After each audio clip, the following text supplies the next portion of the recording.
Povratak Skenderbega, nekada odveden od Osmanlija, vratio se 1443 u Albaniju.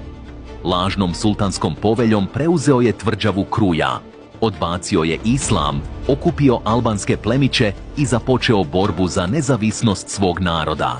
Time je postavio temelje višedecenijskog otpora Osmanlijama. Gerilski rat protiv Osmanlija Skenderbeg je više od 25 godina vodio uspješan gerilski rat protiv daleko jačih osmanskih snaga. Pobjedio je u bitkama kod Torviola i Otonete. Zahvaljujući brdskim utvrdama i podršci naroda, Kruja je dugo odoljevala, iako je više puta bila pod opsadom. Skenderbegovo nasljeđe Skenderbeg je postao simbol hrišćanskog otpora na Balkanu. Pape, Venecija i Napulj su ga slavili kao branioca Europe. Iako je umro 1468. njegova slava je ostala. Danas se smatra nacionalnim herojem Albanije i jednim od najvećih ratnika u historiji Balkana.